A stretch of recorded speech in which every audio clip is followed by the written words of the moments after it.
Locke's team is named after the Egyptian god of the dead. What does that mean? I'll tell you my thoughts in this video. This video is going to cover some of the stuff that I wrote about in an article on ReadyUpLive.com a couple of weeks ago, but I also wanted to cover some new information that was announced with the Halo Collector's Edition statue. Looking back, Halo has always had a soft spot for Greek mythology, the most obvious reference being the name of the Spartan program itself, but it goes far deeper than that. Station Delphi, Tartarus, there's even the UNSC Minotaur. A lot of these references occur in the extended canon, but it's easy to see Halo has a close relationship with the pantheon of Greece. That's why I found it so interesting when the team hunting chief was named after the Egyptian god Osiris. As far as I know, this is the first reference to Egyptian mythology in any of the official Halo games or canon, so I wanted to learn more about Osiris and speculate a bit on how he relates to the Halo universe and possibly Halo 5's story. So the first thing you need to know is Osiris is the god of the dead. Now I know, that sounds too spooky 5-me, right?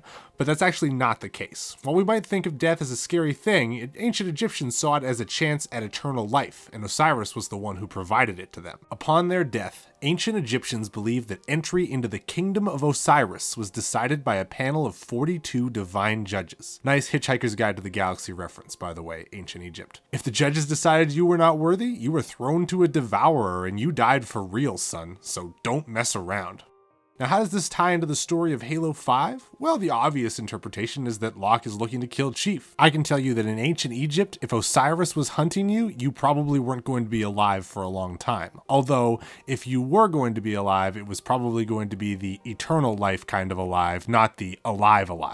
Like, real alive. I mentioned before that Osiris seemed like a scary guy, but the ancient Egyptians' view of death is slightly different from our own. They saw death as an opportunity for eternal life, provided by Osiris as a blessing, and they worshipped him in hopes of attaining a spot in his kingdom forever. This is the perspective on Osiris I find the most interesting as it pertains to the story of the Master Chief. Now, the Chief has done incredible things. You might even say that he's attained a certain level of immortality in his own right. I mean, even if people don't know his name, everyone is alive in the universe thanks to him, and that kind of self-satisfaction is not easily obtained, I can tell you that. At this point, it doesn't really matter if the Master Chief dies in battle. You could say that he's received the blessing of Osiris, he just hasn't actually made that final journey into his kingdom, if you know what I mean. Now, I think this is sort of also how Oni views the Chief. He's done all he can for the universe, and lately it seems like he's doing more harm than good. This is where the second part of the Osiris mythology comes into play: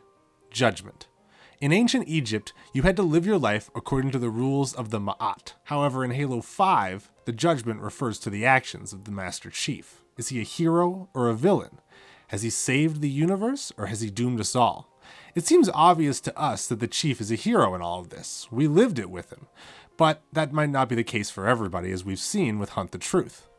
At the very least, I doubt Chief is the villain, but Locke has a very different perspective on him regardless. I think this is the core of the Halo 5 campaign story and the key to the relationship between Chief and Locke. We already know that the Halo 5 campaign is not quite as linear as Halo 4, swapping between Locke and Chief, Locke hunting for clues, and Chief completing the more traditional Halo-style missions. I think it would be really interesting if they incorporated this non-linear approach to gameplay into their storytelling as well, allowing the player to see things from Locke's perspective but still make choices in the game that affect the outcome. We know what happened to the Chief, so I imagine that Oni will present a very distorted view of him, and it will be up to Locke to determine what the real truth is. Perhaps finding terminals and other information hidden in different levels could reveal more about what really happened not only to the player, but to Locke and the members of his team as well. This, in turn, could completely change how the confrontation between the Master Chief and Locke plays out. The reveal of the Halo 5 Guardians Limited Collector's Edition seems to support my theory. In it, you get a statue of the Master Chief and Spartan Locke, appearing side by side as a team. But, and this is a direct quote from the product release, there's another story. The statue splits and they separate, ready to face off. Which scene tells the true story? It seems like one of the core tenets of Halo 5 is the hunt for the truth at all costs. So I would imagine that if 343 really wanted to bring the concept full circle, they would use the same technique every Halo game has relied on since CE.